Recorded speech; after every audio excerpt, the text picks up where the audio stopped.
Bueno, después tenemos otros antibióticos que inhiben la síntesis de proteínas, ¿sí? Y acá la toxicidad selectiva es más clara, porque dijimos que había una diferencia estructural entre los ribosomas 70S, que eran de los procariotas, y los 80S, que eran de los eucariotas. Entonces, todos los antibióticos que actúan con toxicidad selectiva para inhibir el crecimiento bacteriano actúan sobre todo lo que es la unidad mayor o menor 70S, ¿sí? Y no provoca ningún perjuicio a la unidad 80S, que es eucariota, ¿sí? Ejemplos de estos antibióticos son el cloranfenicol, la streptomicina, la eritromicina, bueno, entre otros.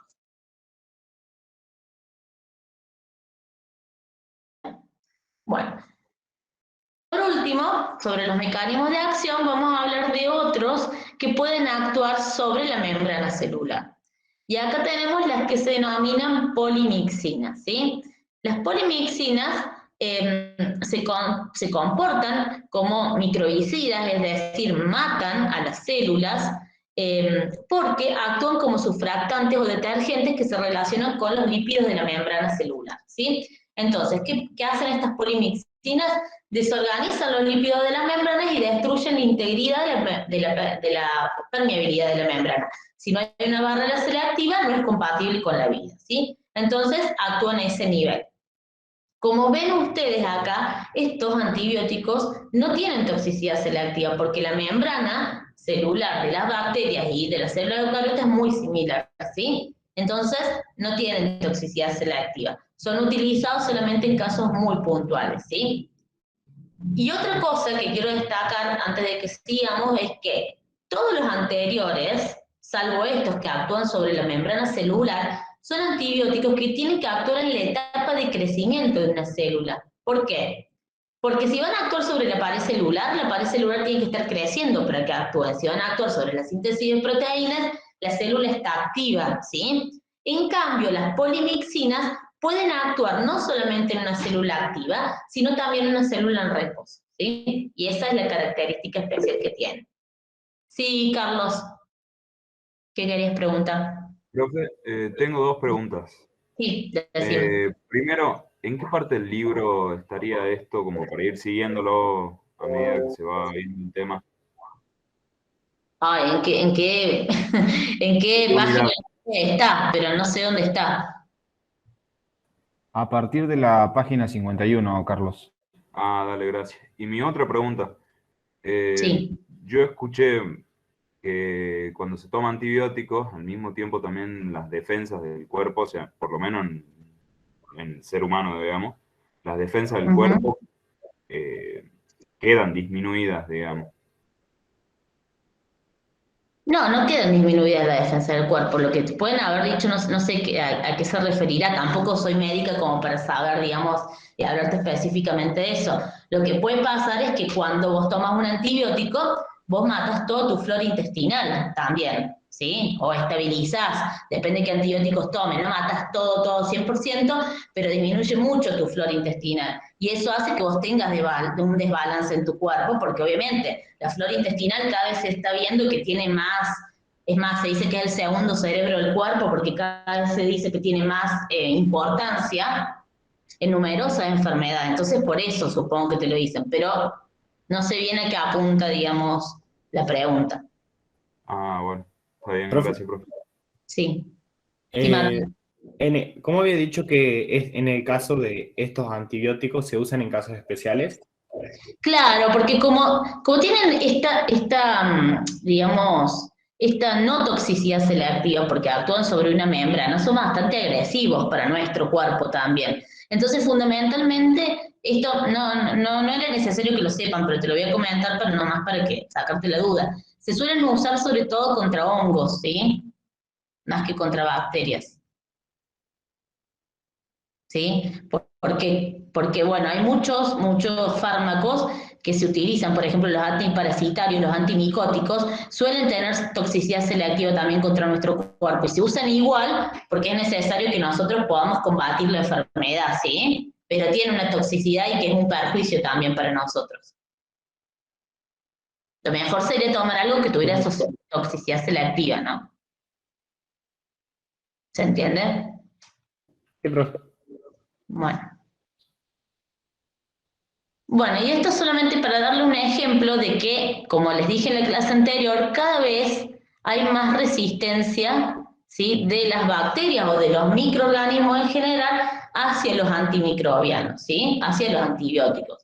Y esto tiene varias patas. Por un lado, se basa en eso que vimos al principio, que era la capacidad de mutación que tenían estas células, que mutan muy rápidamente, que tenían esos plásmidos que vimos, donde estaban los genes particulares para resistencia de antibióticos, que estos plásmidos podían transmitirse de una célula a la otra por los procesos de conjugación, pero que estas células también pueden tener procesos de transformación, y entonces tienen mucho intercambio genético entre ellas, más la alta tasa de mutación que tienen.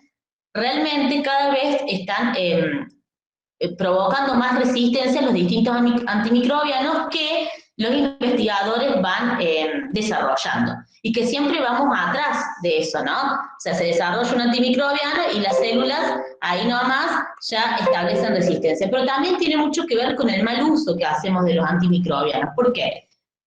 Tomamos mal las dosis, nos dicen 7 días y lo tomamos 4, y bueno, y los otros 3 ya nos sentimos bien, no tomamos más. Eso hace que las bacterias que queden y que el antimicrobiano no pudo o inhibir o matar o estabilizar puedan desarrollar resistencia, y también mucho tiene que ver la gran cantidad de antibióticos que se usan en las producciones de animales. Por ejemplo, a los pollos se les pone muchísimo antibiótico, también a las vacas, bueno, a los cerdos.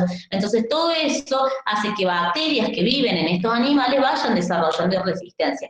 De hecho, hay bacterias que son resistentes, se llaman superbacterias, casi a todos los antibióticos, y eso es muy peligroso porque entonces volveríamos a cero, no tendríamos nada para combatir una infección bacteriana así común con estas bacterias superresistentes. Nosotros pensemos que podamos pasar una infección bacteriana mucho más fácilmente porque tenemos estos mecanismos, ¿sí?, estos fármacos que ayudan a nuestro sistema inmune. Pero si todos los microorganismos empiezan a desarrollar resistencia, y bueno, nos vamos a quedar, digamos, sin estos fármacos para poder ayudarnos. Un mecanismo de resistencia muy común que tienen los microorganismos, sobre todo los gram negativos, es formar unas enzimas en la región del periplasma y de la pared celular, que son las beta-lactamasas. ¿Qué hacen las beta-lactamasas? Como dice su nombre, rompen el anillo beta-lactámico de las penicilinas y los derivados de la penicilina, con lo cual inhiben su acción. O sea, cuando tengo las beta-lactamasas, mi antibiótico no sirve porque están estas enzimas que le dan la resistencia a estos microorganismos. Entonces, ¿qué vieron los investigadores?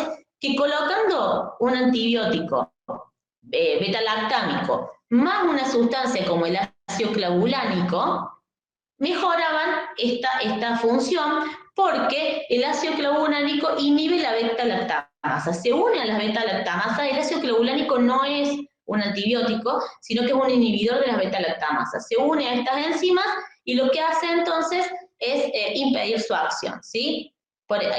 Ustedes van a ver que seguramente han consumido algún antibiótico, también cuando han tenido una faringitis o algo así, que es amoxicilina, que es una penicilina, más ácido clavulánico. Bueno, esta es el mecanismo, digamos, que tiene, es darle una penicilina más alguna sustancia que inhiba a aquellas que pueden tener este mecanismo de inhibición, que son las beta-lactamasas. Bueno, y hay muchos más, pero bueno, no es de la importancia de este curso, ¿no? Es solamente no para... fue.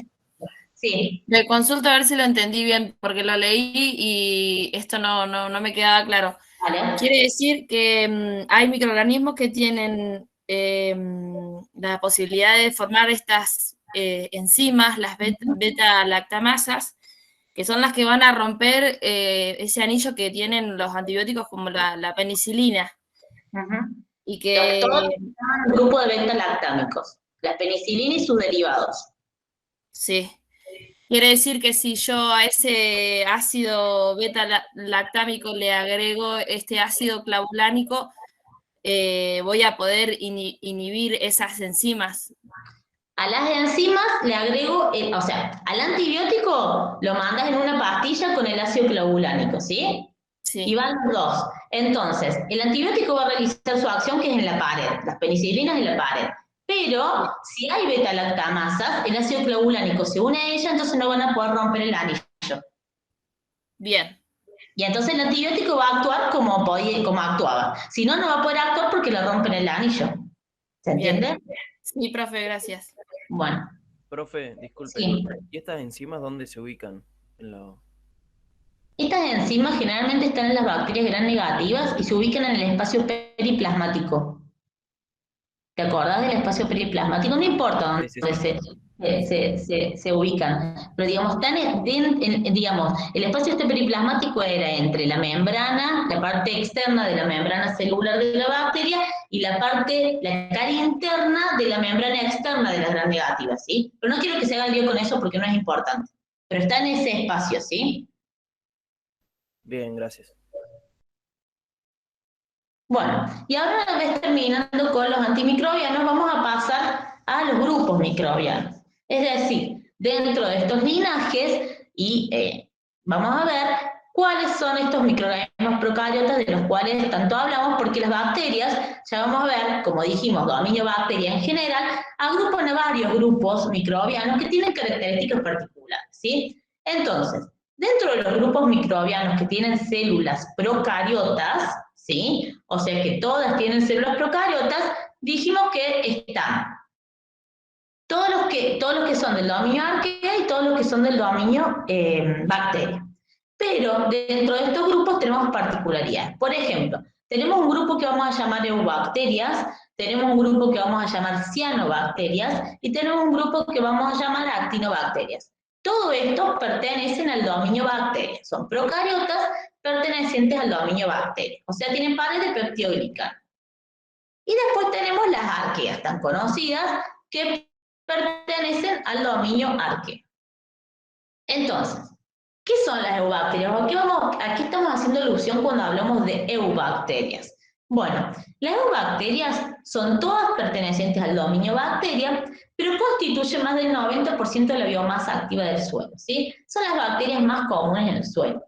Estos microorganismos son unicelulares, pueden ser gram positivos, pueden ser gram negativos, pueden ser aeróbicos, anaeróbicos facultativos, anaeróbicos obligados, pueden tener todas las morfologías que vimos, cocos, bacilos, espírilos, y también pueden agruparse. ¿Se acuerdan que vimos que se pueden agrupar en cadenitas, en racimos, en tétrades, etc.?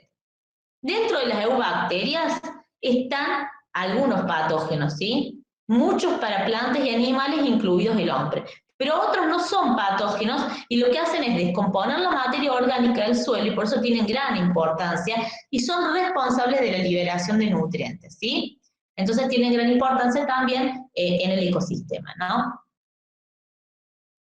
Acá tenemos algunas fotitos de eubacterias al microscopio y lo que quería mostrarles en esta foto, porque ya vieron cocos, racimitos, bacilos, es que estas bacterias, después lo van a ver bien esto en el práctico, así que no se asusten si ahora no lo entienden, estas bacterias pueden crecer en medios de cultivo que son, digamos, mezclas de nutrientes especiales que nosotros hacemos en la microbiología para poder hacerlas crecer artificialmente en un laboratorio, y que cuando tenemos mucha cantidad de estas bacterias y se agrupan creciendo sobre estos medios de cultivo, pueden formar estructuras macroscópicas visibles, que vamos a llamar colonias, que es lo que ustedes ven acá. Ustedes ven acá 2 placas de Petri con medios de cultivo específico para cada una de estas bacterias, y cada uno de estos puntitos o rayitas que ven se llaman colonias, ¿sí? Son agrupaciones de tanta cantidad de bacterias que se ven a simple vista. Y estas colonias tienen características distintas para cada grupo de bacterias. Entonces yo las puedo distinguir. Entonces acá ven cómo las del género Salmonella tienen esta digamos, coloración con un centro negro, las colonias son medias transparentes con un centro negro, y tenemos estas que son del Escherichia coli, que es una bacteria muy conocida, que son sobre este medio de cultivo en particular, por ejemplo, verde metalizado. Lo que quiero que les quede de esto es que estas bacterias son microscópicas, por supuesto, son unicelulares, pueden vivir agrupadas, pero yo puedo observar estructuras macroscópicas cuando las hago crecer sobre medios de cultivo, y eso ya lo van a desarrollar bien durante el trabajo práctico.